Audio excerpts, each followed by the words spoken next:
সারাদিন ভিডিও করে ভিডিওর জন্য এত মেকআপ করে এটাকে তো ভালো করে রিমুভ করা দরকার, তাই না? মুখের কি অবস্থা দেখো।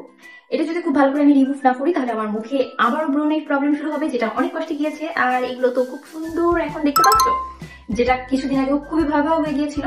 তাই আমি ভাবছি যে এখন থেকে আমি রেগুলার যখনই মেকআপ করব তখন ডাবল ক্লিনজিংটা মাস্ট করব। আর ডাবল ক্লিনজিংটা আমি কিভাবে করি সেটা অবশ্যই তোমাদের সাথে শেয়ার করবো।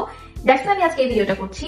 তো আমি আগে মেকআপটা রিমুভ করে নিব। যে কোনো একটা লোশন বা ক্লিনজার আছে, ওকে, সেই ক্লিনজার ইউজ করতে পারো তোমরা। তারপরে হচ্ছে কিছু অয়েল আছে, সেই অয়েলটাও দিয়েও তুমি রিমুভ করতে পারো। তো আজকে আমি যেহেতু সবসময় একটু বাজেটের মধ্যে সবকিছু দেখাই, একটু জুগাড়ু টাইপের ভিডিও আমি বেশি করি। আমি আজকে না ক্লিনজার ইউজ করছি। ক্লিনজার ইউজ করলে 350-400 টাকার একটা ক্লিনজার যায়। আমি আজকে ক্লিনজার ইউজ করবো না, যেহেতু আমার সবগুলো ভিডিও এখন বাজেট ফ্রেন্ডলি এবং তোমাদের একটু দিতে চাচ্ছি যে টাকা পয়সা কম খরচ হয় কিসে সেই সকল টিপস দিতে চাচ্ছি। তো চলো আমি একটু দেখাই তোমাদের আজকে আমি কি দিই।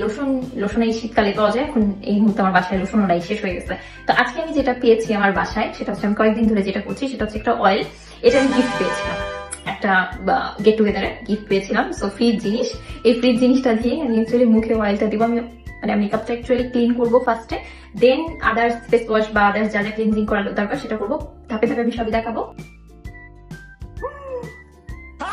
আগে হচ্ছে লেন্স, ফ্ল্যাশ, এগুলো আমি কিছু খুলিনি। এটা একটু খুলে নিয়ে আগে দাঁড়াও। দেখো না, ভিডিও করতে গেলে আসলে সব ভুলে যেতে হয়।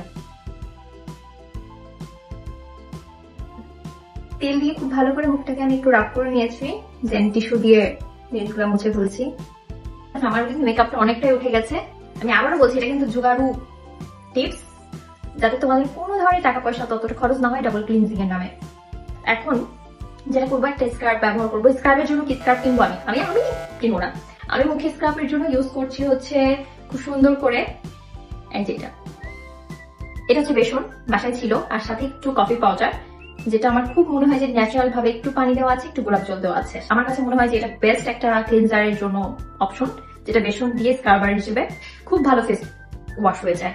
মোটামুটি একটা স্ক্রাব করা হয়ে গেছে মুখ। এখন আমি এটাকে একটা ফেস ওয়াশ দিয়ে আসবো। আমার ডাবল ক্লিনজিং কিন্তু ডান। আমি একটু ওয়াশ করে আসি মুখটা। ফেস ওয়াশ দিয়ে খুব ভালো করে মুখটা ওয়াশ করে এসেছি, তারপর কোনো মেকআপ নাই। এখন এটা খুব ভালো করে একটু মুছে নিই। ভাই আমি গামছা ব্যবহার করি, সমস্যা আছে কারো? যারা অনেক টপ ক্লাস দেখাতে চাও যে মুখটা মুছো টাওয়াল দিয়ে, ভাই আমি টাওয়াল দিয়ে মুখ মুছে ক্লিনজার দিয়ে তোমাদের দেখাতাম। আমি যেহেতু তেল দিয়ে দেখাইছি, আমার জন্য গামছা ঠিক আছে। চোখ লাল হয়ে গেছে, এই যে মুখটা একদম শুকিয়ে গেছে। দেখো আমার মুখে কিন্তু এই যে দেখো কোনো এখন আর আগের মতন দাগ টাগ সেরকম কিছু নাই। মুখটা একদম অনেকটা ক্লিন হয়ে গেছে। এটা হচ্ছে গুলু আঁচল দিছে। তো মোটামুটি আমার মুখটা কিন্তু অনেকটা এখন ক্লিন। এটাতে আমি যেটা করবো, একটা জাস্ট সিম্পল টোনার লাগাবো। সিম্পল টোনার মানে সিম্পল টোনার, এই যে সিম্পল টোনার আমার নাইট কেয়ার। আমি আগে স্প্রে করে দিতাম, স্প্রেটা এখন আপাতত ওই রুমে আছে, ওটা নিয়ে আসার সময় নেই। তো এইভাবে দিলাম, ড্যাব ড্যাব করে টাওয়াল দিয়েও দিতে পারতাম, কাগজ দিয়ে দিতে পারতাম। এখন আমার কাছে কটনও পাচ্ছি না কোনো, আর স্প্রে বোতলটা আছে ওই রুমে আছে। তো আমি এভাবে দিয়ে দিব। এটা এখন একটু শুকাবে, দেন এখন দিব সিম্পল ময়শ্চারাইজার, আবার সিম্পল।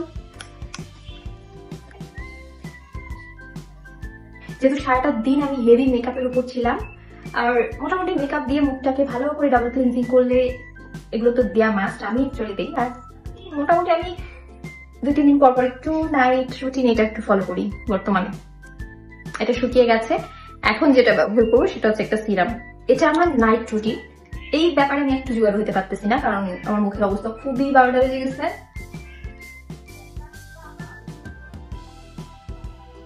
তো আমার মুখটা এখন ভালোই ক্লিন না।